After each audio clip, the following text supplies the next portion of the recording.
Hi, my name is Tommy Crane with the City of Radcliff Fire Department. I'm one of the deputy fire marshals here. And today we just wanted to talk about fire safety, and we want to put a little bit of a visual to a lot of the things that we tell people. We're in an older house that the city owns. The first part is what we're going to do is we're going to smoke up the main part of the house. We're going to be in a room that's going to represent being closed off. The next part is we'll show you how the smoke moves and why it's important to stay low and to get out and get out to safety quickly. And then the last part of our presentation will be dryer fires and maintaining your dryer safely. The next part will be, we'll talk about things to remember when you're in the kitchen. This is Fire Safety 411.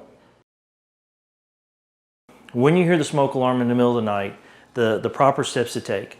The first thing we remind people is to stay low. To get low, don't jump up, don't run and open the door. And we're going to show you here in just a minute why if you run and open the door. So the important thing to remember is when you hear that smoke alarm, to get low, and we tell people to go. Get moving. Now, with your door closed, obviously we don't want you to run and just yank the door open. And if you run and yank the door open, the problem is that you will then allow some of the smoke to come into the room, as you can see. So in order to keep that from happening, we want to make sure that you keep the door closed. You're going to crawl to the door. All right, so you hear the door, you hear that the smoke alarm is going off. You want to crawl to the door and you want to feel the door with the back of your hand. And we always tell people the back of their hand because that's the sensitive part of your hand. So you feel it with the back of your hand, not the fingertips. You feel the door, feel the doorknob. If it feels hot, we're going to keep the door closed. And today we're going to pretend that it is hot, so we can't go to the door, we can't open the door. So what we're going to do is we're stuck in our room. All right, we're going to take a towel, a sweatshirt, or anything that we can put around the bottom edge, because we still have a crack under our door. So we want to make sure we put something around the bottom edge, and we're going to keep the door closed, and we're going to go to our window. And the important thing is to, we tell people to make sure that your window, that it works well, that you can open it and move it. Make sure that there are no bushes or anything that are blocking your way out of the window. A lot of times I drive by homes and I see that people have let the bushes grow in front of their windows. Me personally, I like to have all that natural light I can. But the other thing is, if you're in an emergency and you're trying to get out that window, now you have to fight to get out that small tree or that bush that's in front of your way out. So open your window, keep your door closed, keep everything secure there, go to your window. If you can open it and climb out, that's great. Like this house that we're in is a one-story house, so getting out the window is easy. If you live, your room is on a second floor and you can't get out that way, we want you to stay by the window. Stay by the window, make lots of noise. If you have another article of clothing or something, wave it to us. Do whatever you can to get our attention, because when we get there, we're going to try to look and make sure everybody's out safely. The fog machine has been making a lot of smoke and a lot of fog, and you're going to see how quickly that it can come in. All right. So just open it just a little bit, and you see how much is already starting to pour in the room. So if we're trapped in our room and we can't get out and the fire's there, okay, we have now compromised our safety, because now we've got that smoke in here. The important thing for people to remember too is that in house fires where we've lost people, a lot of times they never were close to the fire. It was the smoke that killed them. The smoke takes away your oxygen. The smoke has all that heat. A lot of people don't realize that the smoke is several hundred degrees. So it's carrying with it all that heat, and our bodies can only take so much heat before they collapse. The other thing to remember too is that it's also carrying with it, when a fire burns, it doesn't burn every single piece of particle or every piece that it's burning. So sometimes there are particles in the fire that are actually waiting to get enough oxygen and to get hot enough that they can actually start a secondary fire. So they can start a fire in another area, but with that smoke carrying it through. So that's why you want to keep this door. You saw how much smoke came in, just cracking it just a few inches and just coming in. So that's why it's very important that you want to make sure you keep that door closed if you cannot get out of your house. The smoke is going to go up because we know heat rises. So during a fire, It's going to go up to the ceiling. That's why we tell you to make sure put your smoke alarms either really high up on the wall or up on the ceiling, so that it's going to catch the smoke and activate. So we want to remind you to stay low, get out quickly. If you have to use, follow the wall. It's always important. We talk to people, especially if they've got kids, to have an exit plan, a fire escape plan, to practice it.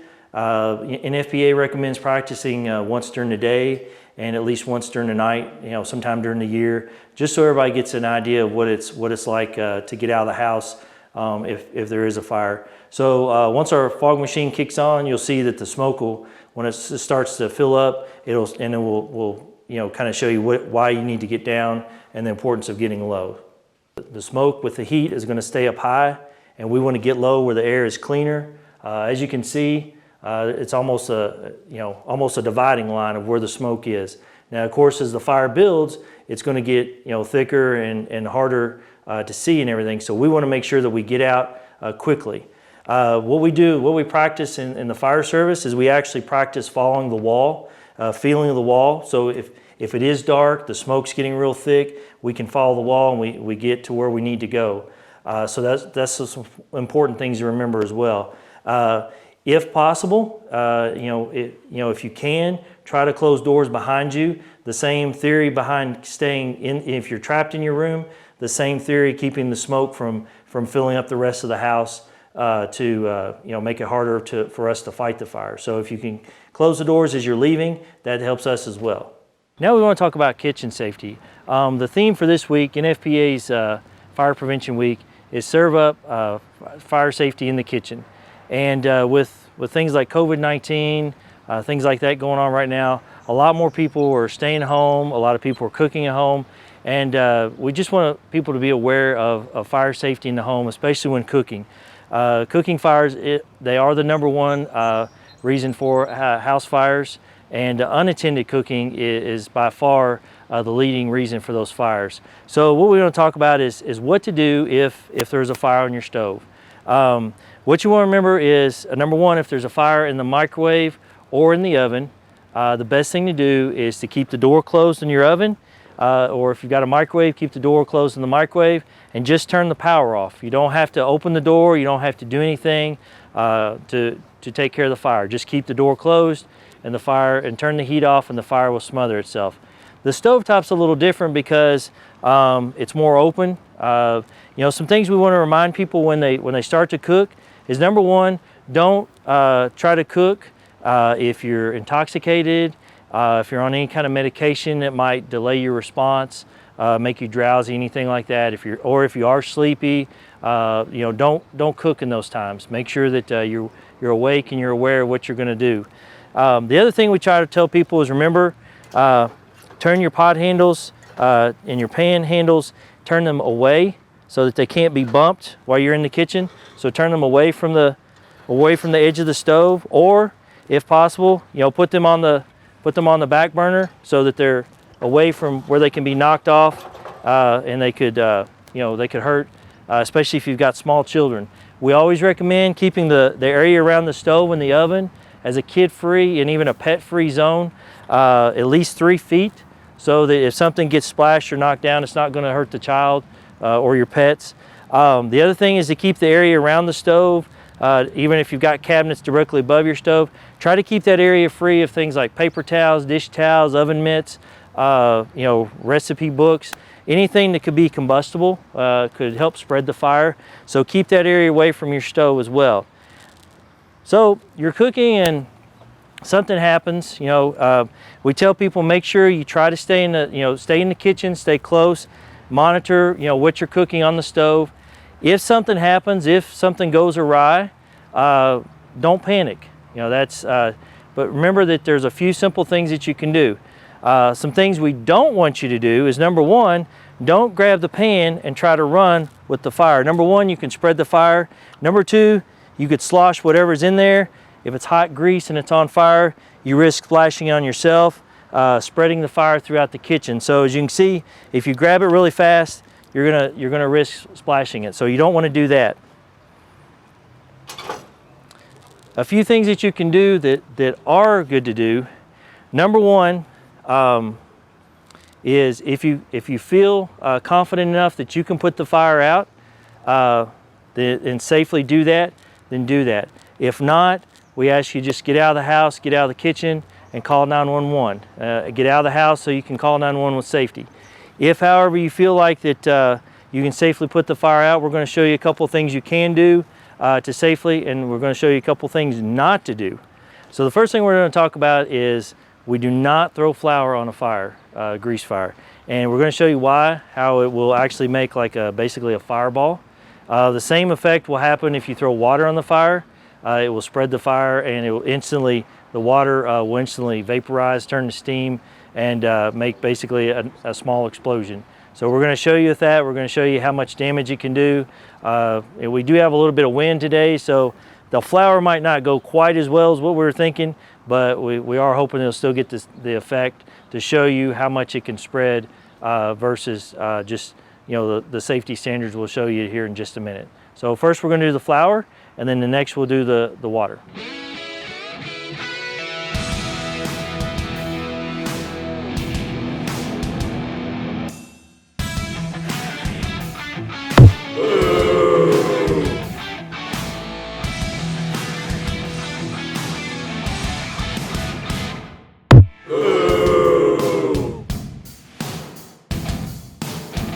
If you throw water or flour on the fire, it showed you how it spread and how it continued to burn, and then it would just, you know, in your kitchen, it would just continue to build and cause a lot of problems. So we want you to make sure, do not use water or flour to put out the fire. The next things we're going to do, we're going to show you are some simple steps. Once again, only do this if you feel comfortable. If you don't feel comfortable doing it, by all means, just, you know, get out of the house and call 911. However, if you do feel that you can safely put out the fire, you know, we're going to show you some steps. The next step is to use a wet dish towel to actually cover the flames. Make sure that the towel is large enough. This may require a little bit of pre-planing. So we're going to talk about, you know, we're going to show you how to do that and to extinguish the fire simply by using the towel, making sure it's a wet towel, thoroughly wet towel, so that you can put the fire out effectively.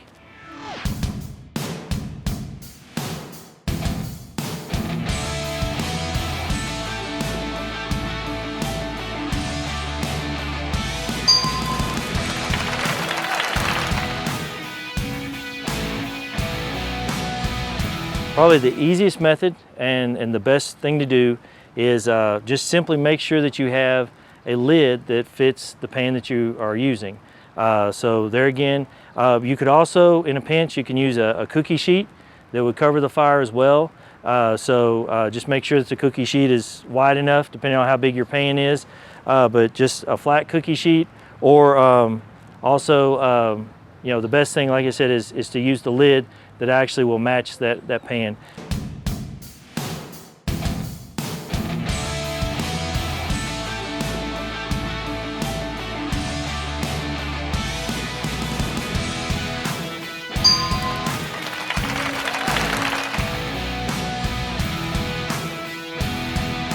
So a fire extinguisher is a very handy tool to have around the house. When it comes to kitchen fires though, like we've showed you, using the lid is the simplest and the best thing to do. What we are going to show you now is the right and the wrong way to use the extinguisher. The problem with using a fire extinguisher on a kitchen fire is that if you use it the wrong way, if you attack the fire the wrong way, you can actually spread it and just make it just like as bad with if you were using water or flour, because you're pushing and causing it to roll. So you could splash the liquid and make it a more dangerous situation. You know, the fire extinguisher may not be the best option for a kitchen fire.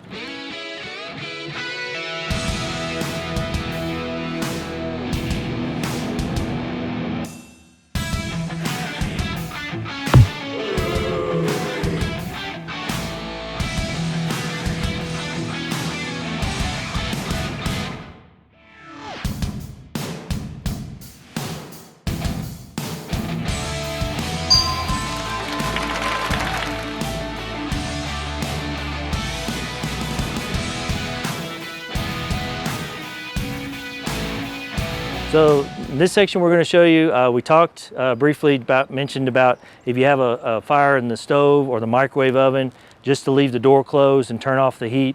We're going to show, even though our stove and our oven looks pretty rough, we're going to show you how quick and simple it is to just, if you know that there's a fire in there, keeping the door closed. We're going to show you with the fire, and then we're going to close the door and show you within a few seconds it's going to be gone. So, and just basic principles of fire, because the fire has to have the heat, it has to have the oxygen, the air, and it has to have the fuel. We're going to take away its air, and we're just going to basically smother it. It's as simple as that. Just because your stove is made to handle the heat, so that's not something you have to worry about.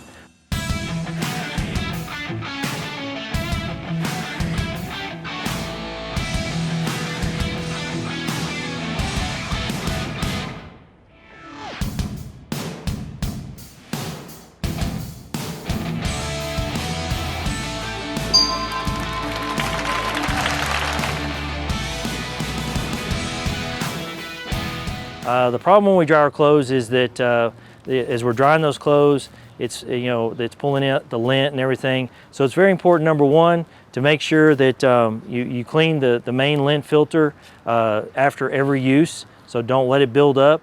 The other thing is important is to make sure that your hose or your pipe, your metal pipe that goes out of the house, is you keep it rather clean, and that you don't let it build up excessively with lint. The other thing to remember is that to make sure that your damper, where it exits outside the house, that your damper is not clogged up. It's in good shape. It serves two purposes. One is to help the airflow for the dryer. The other thing is it actually helps keep birds and other pests from coming in. We've found multiple times where the damper has been missing and birds have made nests in the dryer vent, and wasp and things like that. So it's very good to make sure. They do make a screen that will cover if you have a persistent problem. The one thing I want to caution you is if you choose to purchase the screen, make sure that you clean it regularly, because lint will come out that way and it will build up, and so it could clog your dryer vent from the outside. So make sure that you do keep the outside clean so that it has a good airflow and air path. This is a flexible metal vent or a metal hose for hooking to the dryer. These are quite common, and even though you try to keep them clean, they will still get some lint in the creases and things like that. So if you can use a solid pipe, that's even better. The other thing is to make sure do not use the plastic pipe. If you have an older home, there's a good chance you might have the plastic hose. I said pipe, but I mean the plastic hose. Those will melt instantly. They'll build up lint like this will, but then once they get too hot, they can melt pretty quick.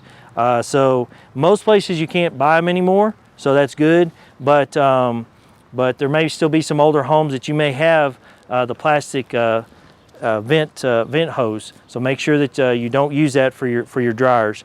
We're going to demonstrate how having this clogged up or having a dryer fire, the dangers of not keeping your dryer clean and maintained.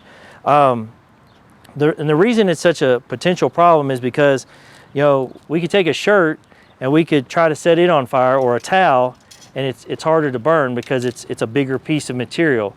But you can take lint, you can take a little ball of lint and all those tiny particles, and they'll almost instantly ignite, and you'll have a fire. So we'll kind of demonstrate the difference there. We'll show you how hard it is to light a towel, a solid thick towel, versus lighting a little ball of lint. And you'll see why making sure your dryer is clean is so important. The first thing we've got is just an old towel. We're going to show you how hard it is to light the towel versus how quickly the lint will light.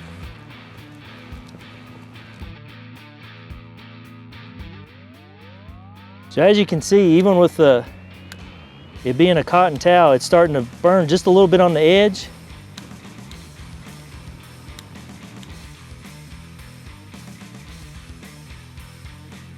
So just now it's starting to get a little bit of a flame.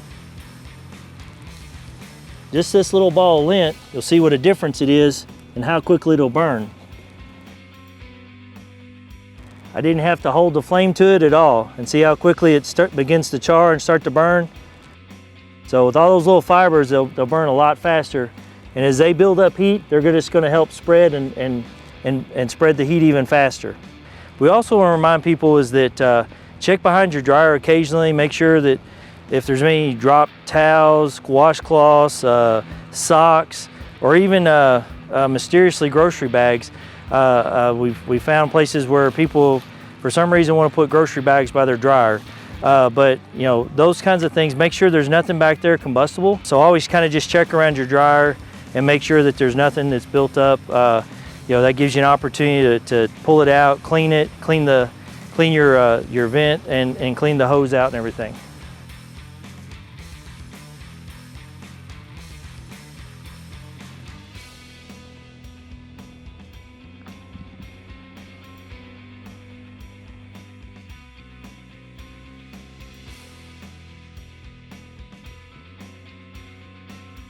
Basically, the hope of this video is to just give everybody an idea of some do's and don'ts, and to just kind of put a visual with a lot of things that we tell people, you know, the right way and the wrong way to, you know, to look at a kitchen fire. Things to remember if the smoke alarm goes off in the middle of the night, you know, why it's important to get low and go, why it's important to make sure your doors are closed, why it's important to make sure you maintain your dryer and your dryer vent properly. You know, as you can see, it accelerated pretty well. And you know, in most cases, the dryer fire there's a likelihood that it's going to smolder before it actually gets to the point where we saw it today. Make sure to remember the kitchen safety. Make sure to try to keep your pots and pans. Make sure to keep them away from the edge of the stove. Make sure you're always there in the kitchen so that you can react quickly in the event of a fire. And just remember the tips that we showed you. Like I said, if at any point you ever feel that you are unsafe and you don't want to attack the fire, then excuse me, just get out, call 911, and leave it all to us. Don't ever put yourself in a compromised position that puts the fire between you and your exit either. So those are just some things we hope you remember. If you have any questions, comments, feel free to call the City of Radcliff Fire Department. We're here for you. We're here to serve. Our goal is to save lives and property. I would also like to thank HCEC-TV for the opportunity. I would also like to thank my fellow firefighters.